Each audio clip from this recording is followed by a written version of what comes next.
흔히들 사랑을 돈으로 살 수 없다 이렇게 말하는데 이 말에 이의를 제기할 사람은 거의 없을 것입니다. 돈으로 사람을 옆에 둘 수는 있어도 돈으로 사람의 마음까지 사기는 어렵습니다. 한편 또한 누군가는 사랑은 마음으로 다 전달되기 때문에 굳이 표현하지 않아도 된다 이렇게 말합니다만, 사랑한다고 말하면서 1,000원짜리 한 장 쓰지 않고 전혀 표현하지 않는다면 그 사랑이 진짜인가 하는 의문이 들게 됩니다. 자, 그런 점에서 사랑은 돈으로 살 수 없지만 돈으로 사랑을 표현할 수 있고 어떻게든 표현되어야 합니다. 만약에 어떻게든 이 사랑이 표현되지 않는다면 그것은 말로만 하는 사랑이 되겠죠. 참된 사랑이라 보기 어려울 것입니다. 그리고 좀 더 직설적으로 말하면 위선적 사랑입니다. 믿음도 마찬가지입니다. 우리가 예수님을 믿는다고 말하면서 그 믿음에 따른 행동이 수반되지 않으면 사람들이 봤을 때에 신자들은 위선적인 믿음의 소유자들입니다. 그래서 이렇게 말하기도 하죠. 당신이 믿는 예수가 그렇게 가르치더나. 또한 당신을 보니 차라리 안 믿는 게 낫겠다.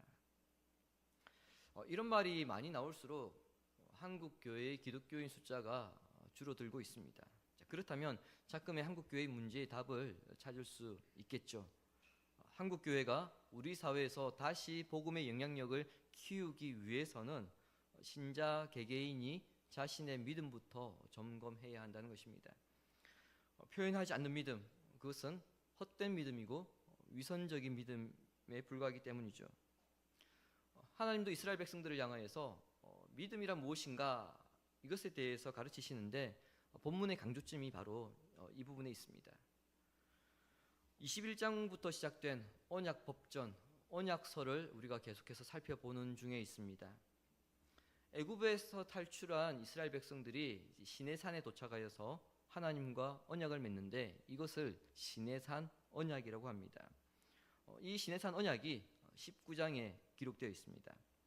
시내산 언약의 핵심은 이스라엘이 하나님의 말씀에 순종함으로써 하나님의 소유가 되고 하나님의 제사장 나라가 되며 거룩한 백성이 되어야 한다는 것입니다. 그리고 그 말씀을 함축시켜 주신 것이 십계명이고요. 그 십계명을 더욱 구체적으로 지키도록 주신 것이 21장부터 23장까지 언약서입니다. 언약서는 크게 세 개의 기둥으로 이루어져 있습니다. 하나는 구원이고요. 다음으로 율법이고 마지막으로 예배입니다. 구원은 애굽에서 이끌어내신 것으로 이스라엘이 한 민족, 한 국가를 이루게 된 근본적인 정체성입니다. 그러나 언약사에서는 이 구원에 대해서는 간략하게 설명되어 있습니다. 그것은 시내산 언약에서 다 설명되어 있기 때문이죠. 대신 다른 두 기둥, 율법과 예배에 대해서는 상당히 구체적으로 가르치고 있습니다. 이것은 하나님의 크신 은혜를 경험하였고 받았다면 그 은혜에 합당한 삶을 살아야 하는데 그 삶은 구체적으로 나타나야 한다. 이것을 강조하기 위해서입니다. 그래서 율법과 예배에 대해서 더 구체적으로 상세하게 명령되어 있는 것을 우리가 볼 수 있습니다. 구체적인 행동이란 간단하게 이야기하면 하나님 사랑과 이웃 사랑입니다. 23장에는 이 두 기둥이 아주 선명하게 제시되어 있습니다. 1절부터 9절은 율법이라는 기둥입니다. 이웃 사랑이란 무엇인가 이것에 대해서 가르치고 있고요. 10절부터 19절은 예배라는 기둥으로 하나님 사랑은 어떻게 나타나야 되는가 그것에 대해서 가르치고 있습니다. 오늘 살펴볼 것은 1절에서 9절에 기록되어 있는 이웃 사랑에 대한 명령입니다. 이웃 사랑에 대한 명령을 살펴보기에 앞서서 1절부터 9절까지 이웃 사랑이 기록되어 있는 말씀의 구조를 이해할 필요가 있습니다. 1절에서는 위증에 대한 이야기를 합니다. 그런데 8절에 보시면은 의로운 자의 말을 굽게 하는 문제를 다루고 있습니다. 그러니까 위증과 말을 굽게 하는 것 같은 맥락에서 이야기되고 있죠. 그리고 2절에서 거짓 증언에 대해 언급하고 있는데 7절에 보시면은 거짓 증언에 대한 주제를 다시 다루고 있습니다. 3절에 송사를 다루고 있거든요. 그런데 6절에서 또 송사를 다루고 있습니다. 그 사이에 4절과 5절이 있는데 4, 5절은 원수에 대한 문제입니다. 그러니까 4, 5절을 중심으로 해서 1절, 8절, 2절, 7절, 3절, 6절이 대칭되어 있는 것을 여러분 오늘 보실 수 있을 겁니다. 자, 무엇을 의미하겠습니까? 이것은 4, 5절이 이웃 사랑 명령의 핵심이라는 겁니다. 즉 4, 5절이 뭐에 대한 주제였습니까? 원수 사랑이죠. 그렇다면 하나의 결론이 나옵니다. 이웃 사랑의 최종적 완성은 원수 사랑이라는 겁니다. 예수님의 가르침을 보시기 바랍니다. 누가복음 6장 35절 말씀입니다. 오직 너희는 원수를 사랑하고 선대하며 아무것도 바라지 말고 꾸어주라. 그리하면 너희의 상이 클 것이요 또 지극히 높으신 이의 아들이 되리니 그는 은혜를 모르는 자와 악한 자에게도 인자시니라. 아멘. 마태복음 5장에는 산상수훈 말씀이 기록되어 있습니다. 산상수훈은 하나님 나라의 윤리를 가르치는 말씀인데 누가복음 6장에서는 이 말씀이 평지보온으로 그렇게 기록되어 있습니다. 평지보온, 산상수훈 동일한 말씀입니다. 조금 전에 읽은 말씀도 평지보온의 일부인데 주님은 원수를 사랑하는 방법에 대해서 구체적으로 지금 말씀하고 있습니다. 입으로만 사랑하는 것이 아니라 어떻게 하라고요? 선대하라. 필요에 따라서는 아무것도 바라지 말고 경우에 따라서는 꾸어주라, 빌려주라 그렇게까지 하라고 하십니다. 자, 이런 의미가 오늘 본문에서 동일하게 나타나고 있는데 4절과 5절입니다. 두 가지 경우입니다. 길을 가다가 원수의 소나 나귀가 길을 잃은 것을 보면은 그것을 잡아다가 그 집주인인 원수에게 돌려주라는 겁니다. 또 하나, 원수가 나귀에게 짐을 싣고 이제 가고 있는데 만약에 이 나귀가 균형을 잃어서 짐을 다 쏟아버린다면 다시 짐을 싣고 잘 갈 수 있도록 도와주라는 겁니다. 우리는 지금 농경사회가 아니죠. 그러다 보니까 소나 나귀를 키우지 않기 때문에 이 말씀이 우리에게 너무 멀게 느껴질 수 있기 때문에 조금 더 현실적으로 바꿔서 설명을 드리겠습니다. 아침에 출근하기 위해서 이제 주차장으로 가고 있는데 어떤 차가 나를 너무 괴롭히는 이웃의 차를 받고 몰래 도망을 간 것을 본 겁니다. 그때 여러분 그 상황에서 봤다면 어떤 생각이 들겠습니까? 야, 잘됐다, 꽃이다. 그러니까 평소에 심보를 곱게 써야지. 나를 괴롭힐 때는 저럴 줄 알았다. 잘됐다. 이런 마음이 드는 것이 인간의 보편적인 생각이 아닐까요? 하지만 주님은 어떻게 말씀하시느냐? 원수 같은 그 이웃에게 그 뺑소니 차량 차 넘버를 알려주라고 하십니다. 우리의 상상을 훨씬 초월한 명령입니다. 단순히 말로만 하라는 것이 아닙니다. 원수를 향해서 적극적인 행동을 하라고 한 것인데 우리가 놓치지 말아야 할 부분은 이 상황을 하나님께서 의도하신다는 것입니다. 무슨 의미냐? 4절에 보시면은요, 길을 가다가 소나 나귀를 보거든. 그리고 5절에 미워하는 자의 나귀가 짐을 싣고 엎드러짐을 보거든. 이렇게 기록함으로써 원수가 어떤 상황에 처해 있는 것을 전제하고 있습니다. 그런데 여기에서 보거든으로 이렇게 번역된 히브리어 단어의 원뜻은 우연히 마주치다입니다. 길을 가다가 우연히 보았다는 겁니다. 내 의도와 상관없이 우연히 본 거예요. 자, 이런 상황을 세상 사람들은 어떻게 표현합니까? 말 그대로 우연이다. 또는 어떤 우연히 나에게 좋은 일이 생기면 재수가 좋았다, 운이 좋았다 이런 말을 하죠. 하지만 우리는 무엇을 믿습니까? 우리가 믿는 하나님은 세상을 창조하신 분이시고 창조하신 세상을 하나님의 뜻대로 하나님의 섭리대로 이끌어 가시는 분이십니다.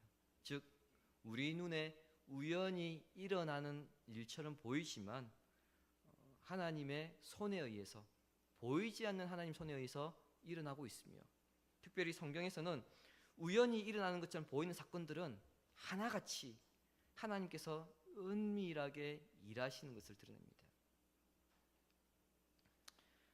차라리 저 차를 보지 말걸, 저 차가 내 원수의 차를 박는 것을 차라리 안 봤더라면, 그런 생각을 할 수 있겠지만 이미 본 게 문제입니다.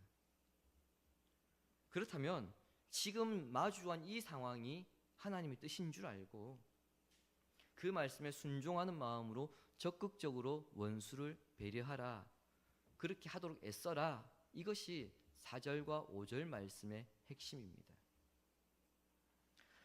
원수라도 곤란한 일을 당하면 도와주라고 하는 하나님의 말씀은 당시의 시민법과 상식을 뛰어넘는, 사실 이것은 오늘날 상식을 뛰어넘는 그런 파격적인 이웃 사랑입니다. 이런 행동은 하나님의 큰 구원의 은혜를 경험하지 않으면 결코 할 수 없지요. 반대로 주님이 원수 같은 우리를 용서하시고 그 사랑의 표현으로 십자가를 지셨는데, 그 사랑을 은혜로 여긴다면 당연히 그 은혜를 표현하는 것이, 그것이 주님의 가르침이고 본문의 명령입니다. 우리가 은혜를 받았다면 그 은혜를 표현하는 것은 합당하다는 겁니다. 그건 당연하다는 겁니다. 특별히 본문은 원수 사랑을 핵심으로 하는 이 이웃 사랑이 어떻게 나타나야 하는가, 여기에 대해서 구체적으로 가르치는데, 제가 앞서 말씀드렸던 1절에서 9절의 이 구조를 기억하신다면 그 답을 쉽게 찾을 수 있을 것입니다. 1절은 출처가 알 수 없는 뜬소문을 퍼뜨리거나 그리고 악한 자와 짜고 위증하지 말 것을 명령합니다. 출처가 불분명한 뜬소문, 거의 대개가 거짓말이죠. 그리고 의도적입니다. 그리고 이것은 계획적으로 퍼뜨리는 경우가 많습니다. 선거철 되면 우리가 많이 경험하잖아요. 우리나라 과거 정치사를 돌아보면은 선거철만 되면은 북풍이니 총풍이니 탐풍이니 병풍이니 이런 풍설들이 많이 있었습니다. 실제 그런 일이 있기도 했고요. 선거에 그런 설들을 끌어들여서 특정한 사람을 비방하는 일들이 많았습니다. 굳이 정치가 아니라 하더라도 주변에는 자기 눈밖에 벗어난 사람들을 아예 그냥 왕따시키기 위해서 일종의 유언비어를 퍼뜨리는 사람들이 있습니다. 이 사람들이 그런 유언비어를 모르고 퍼뜨릴까요? 아닙니다. 의도적입니다. 특히 1절에서는 이것을 법정과 연결시켜서 법정에서 근거 없는 말을 하는 것을 강력하게 금지하고 있습니다. 그 이유는 유언비어를 법정에서 사실이라고 말하는 것은 정말 이것은 큰 악의를 가지고 말하는 것이기 때문입니다. 그래서 본문에서는 악인과 연합하여서 위증하지 말라 그렇게 말하는데, 여기서 악인은요, 행실이 악한 사람을 말하는 것이 아니라 유죄 판결을 받아 마땅한 사람을 가리킵니다. 그러니까 유죄 판결을 받아야 될 사람하고 짜고 위증하지 말라는 겁니다. 유죄를 받아야 할 사람이 증인과 짜고 법정에서 피해자를 향해서 근거 없는 말을 내뱉게 되면은 피해자가 가해자가 되고 가해자가 피해자로 둔갑되는 어처구니없는 일들이 벌어집니다. 이것은 공의를 지향하는 하나님 나라를 변질시키는 것이기 때문에 하나님은 이것을 강력하게 막으시는 것입니다. 그런데 이렇게 악인과 짜고 위증하는 사람들은요, 거기서 행동을 멈추지 않습니다. 8절에 기록된 것처럼 급기야 뇌물을 통해서 정의로운 재판관의 입마저 왜곡시켜버립니다. 재판장이 어떤 사람입니까? 재판장은 하나님의 대리 통치자로서 공의와 정의, 사실과 거짓을 구별하는, 분별하는 사람입니다. 따라서 그는 본인의 그 사명을 감당하기 위해서는 진리를, 사실을 왜곡하려는 사람들과는 절대 손잡아서는 안 되기 때문에 하나님은 재판관들을 향해서 결코 뇌물 받지 말라고 말씀하셨습니다. 뇌물이라는 것은 뇌물이라는 모습으로 처음부터 접근하지 않습니다. 뇌물은 어떻게 접근합니까? 이거 뇌물입니다. 그 누가 그렇게 이야기합니까? 다 처음에는 이것이 선물로 접근합니다. 그렇기 때문에 처음에는 이게 선물인지 뇌물인지 구분하기 어렵습니다. 그러나 어떤 대가를 요구하는 상황이 될 때 그때 뇌물이라고 하는 것이 드러나게 되는데 그때에는 돌이키기 이미 늦었습니다. 성경에는 뇌물에 대한 경고가 많이 있습니다. 그 가운데에 신명기 27장 25절을 보시기 바랍니다. 무죄한 자를 죽이려고 뇌물을 받는 자는 저주를 받을 것이라 할 것이요 모든 백성은 아멘 할지니라. 재판관이 처음에는 그것이 뇌물인지를 모르고 받았다 하더라도 준 사람이 악인이라면 결국 그것에 대한 어떤 대가를 요구할 때가 있습니다. 그리고 그때는 그 대가를 치러야 하기 때문에 언젠가는 판결을 왜곡할 수밖에 없습니다.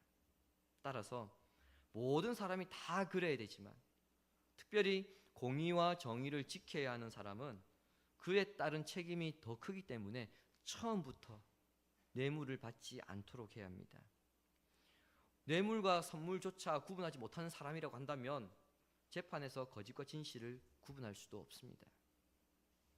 그런 차원에서 재판이라고 하는 이 중요한 일을 맡지 않는 것이 오히려 그 개인에게나 또는 공동체에게나 더 유익합니다. 그리고 신자는 이 땅에서 공의와 정의를 실현함으로써 하나님의 나라를 드러내야 하는 사람들이기 때문에 뇌물을 줄 생각도 하지 말아야 되고 또한 받아서도 안 됩니다. 2절에서는 다수가 부당하게 말한다고 해서 그 분위기에 휩쓸려서 부당한 증언을 하지 말라고 말합니다. 이런 명령을 말씀하신 것은 사람이 살아가는 사회 속에서는 다수라고 하는 이름으로 행해지는 악들이 많이 발생하기 때문에 그렇겠죠. 성경에도 다수의 여론에 따라서 악을 행한 예들을 쉽게 찾아볼 수 있는데 가장 대표적인 예가 예수님을 십자가에 못 박으라고 소리치는 유대 군중들의 그 외침에 굴복한 빌라도 총독의 판결입니다. 중세 시대에 흔히 일어났던 마녀 사냥이나 현대 사회의 여론 재판도 여기에 해당됩니다. 많은 사람들이 악을 행하다 보니까 그것이 악이라고 생각하지 못하고 부지 중에 동참하는 사람들이 있는가 하면 악인 줄 알지만 대부분의 사람들이 다 그렇게 하니까 내가 그렇게 하지 않으면 내가 그 무리 속에서 소외될까 싶어서 또는 내가 피해볼까 싶어서 손해볼까 싶어서 오히려 그 대다수 행하는 악에 동참하는 사람들도 있습니다. 사람들이 모인 조직이나 공동체에서는 대개 다수결의 원칙을 따르죠. 주의해야 할 것은요, 다수결의 원칙이 항상 옳은 것만은 아니라는 것입니다. 다수가 그릇될 수도 있습니다. 만일 소수가 옳고 다수가 그릇된 그런 상황에서는 어떻게 해야 될까요? 여기에 딜레마가 생길 수밖에 없죠. 그때 본문 2절은 다수의 편에 서지 말고 소수의 편에 서라고 말씀합니다. 하나님의 백성들은 옳다고 생각되는 일을 위해서 살아가는 것이 아니고요, 옳은 일을 하면서 살아가는 사람들입니다. 그 일을 위해서 부름받은 사람들이 하나님의 사람들입니다. 생각은 다 옳다고 할 수 있습니다. 중요한 것은 뭔가요? 하느냐 안 하느냐의 문제예요. 행동하느냐 안 하느냐. 그래서 우리가 옳다고 생각되는 일을 따라가는 것이 아니고 우리가 옳은 일을 해야 한다는 겁니다. 남들이 욕한다고 해서 따라 욕하지 말고, 남들이 비난한다고 해서 따라 비난하지 말고, 남들이 위증한다고 해서 따라서 위증하지 말라는 겁니다. 이런 명령은 7절에 기록되어 있는 일들을 막기 위함입니다. 만일 2절 말씀대로 살지 않는다면 어떻게 되느냐? 결국에는 거짓이 만연해질 수밖에 없겠죠.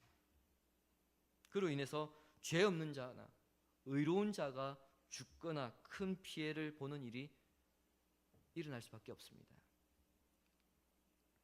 하나님은 결단코 악인을 의롭다 하지 않으신 분이시기 때문에 신자는 다수의 여론을 무조건 옳다고 그렇게 여겨서는 안 되고요.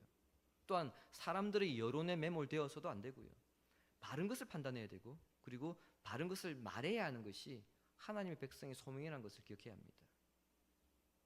여러분들이 뉴스를 보든지 아니면 사람들이 말을 듣든지 어느 한쪽의 말만 듣고 그게 맞다 이렇게 할 것이 아니라 그 말이 정말 성경적으로 맞는지 안 맞는지 생각을 해보라는 겁니다. 다수가 그렇게 말한다 하더라도 성경이 그렇게 말씀하지 않는다면 우리는 노라고 말할 수 있어야 됩니다. 다수는 그게 아니라고 하는데 성경이 그게 예스라고 한다면 우리는 그 사람들 향해서 예스라고 말할 수 있어야 된다는 겁니다. 물론 그렇게 하면은 왕따를 당하겠죠. 오히려 우리 보고 정신 이상자다 그렇게 말할 수 있겠죠. 그러나 그런 소리를 듣는다 하더라도 그렇게 말해라는 겁니다. 물론 이것을 실천하며 산다는 것이 결코 쉽지 않을 뿐더러 때로는 위험할 수도 있습니다. 하지만 이것이 하나님의 거룩한 백성으로 사는 길이라면 이 길을 택할 것을 권면하는 것이 본문의 명령입니다. 3절과 6절 역시 송사입니다. 송사에 관한 문제입니다. 송사에 관한 문제 역시 가난하다고 해서 무조건 가난한 사람 편을 들어줘라, 그게 아니라는 거예요. 재판장은 가난하다고 해서 가난한 사람의 말을 듣고 무조건 그 사람이 옳다 그렇게 판결 내려서는 안 된다는 것을 강조합니다. 우리가 22장에서도 살펴봤지만은 일반적으로 성경에서 가난한 자라고 하면은 경제적으로 궁핍한 자, 그리고 사회적으로 그 약한 자들입니다. 그리고 소외된 자들입니다. 이들을 통틀어서 가난한 자라고 그렇게 이야기합니다. 성경은 불쌍한 사람들에게 자비를 베풀라고 끊임없이 요청합니다. 그리고 우리가 22장에서도 살펴봤죠. 가난한 자를 배려하면서 살아라 이렇게 말씀합니다. 그러나 재판은요, 가난한 자의 송사라고 해서 결코 두둔하거나 치우쳐서는 안 되는 것입니다. 하나님은 가난한 자들을 불쌍히 여기시고 특별히 가난한 자들의 아버지라고 하나님께서 자신을 지칭하시며 그렇기 때문에 가난한 자들을 배려하라, 돌봐주라고 명령하시지만 그렇다고 해서 재판까지 왜곡하면서 그들을 보호해야 한다고 말씀하시지는 않습니다. 법정은 공의를 실현하는 곳이기 때문에 그곳에서 빈부의 상황을 따져서는 안 됩니다. 구약의 재판관은 오로지 공의로우신 하나님의 말씀만을 기준으로 삼고 그 말씀에 의해서 옳고 그르냐를 판단해야지 그 사람이 부자냐 가난한 자 이것을 가지고 옳고 그름을 판단해서는 안 된다는 겁니다.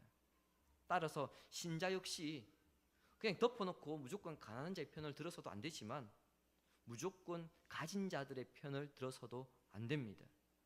그리스도인은 오직 하나님의 말씀과 우리 안에 있는 그 신앙의 양심에 따라서 공정하게 사람을 대하도록 해야 합니다.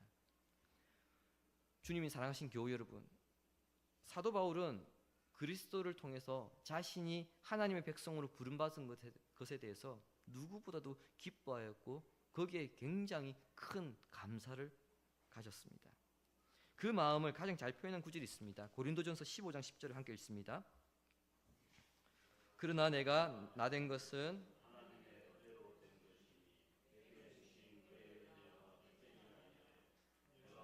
사도보다 더 많이 수고하였으나 내가 한 것이 아니요 오직 나와 함께 하신 하나님의 은혜로라. 아멘.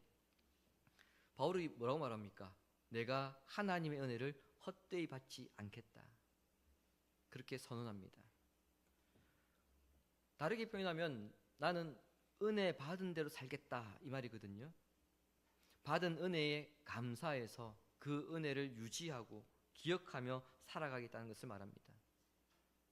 삭개오가 그랬고요, 선한 사마리아인이 그랬고요, 아리마대 요셉이 그러했으며 니고데모가 그랬습니다. 그들은 하나같이 그리스도의 은혜를 경험한 후에 그 은혜를 표현하는 삶을 살았습니다. 심지어 자신이 해를 당하는 것조차 주저하거나 두려워하지 않았습니다. 그렇게 살아가는 사람들을 향해 세상은 십자가가 무엇인가 이것을 생각하게 됩니다. 도대체 저 사람이 은혜를 얼마나 큰 은혜를 받았길래 저렇게 살아가는가, 그것을 보면서 세상은 다시 한번 생각하게 된다는 겁니다.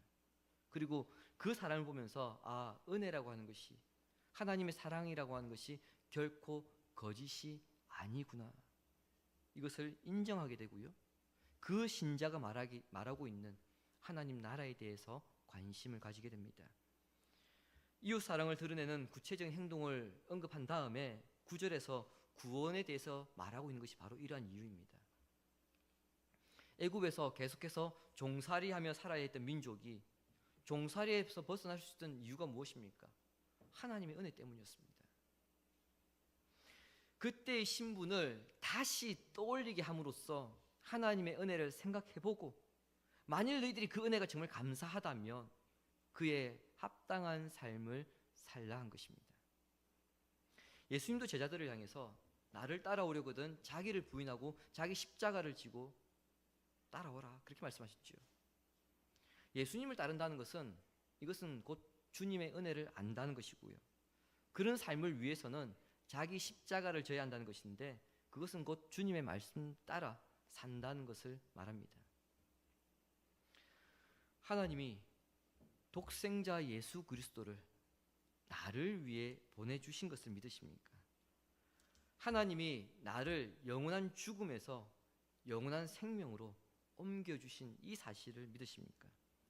내가 지금까지 살아온 삶을 돌아볼 때에 결코 내 힘으로 올 수 없었다는 것도 믿으십니까? 이러한 믿음이 있다면 여러분은 이미 주님으로부터 놀라운 은혜를 받은 분들입니다. 그러므로 하나님의 은혜를 귀하게 여기고 원수마저 사랑하는 마음으로 이웃 사랑을 완성해 나감으로써 그 은혜를 드러내는 믿음의 소유자가 되기를 성부와 성자와 성령의 이름으로 축원합니다. 아멘. 주님께 받은 은혜에 감사하면서 그 은혜를 나의 삶으로 표현함으로 참된 주님의 제자, 하나님 백성임을 드러내기를 결단하면서 찬양하겠습니다.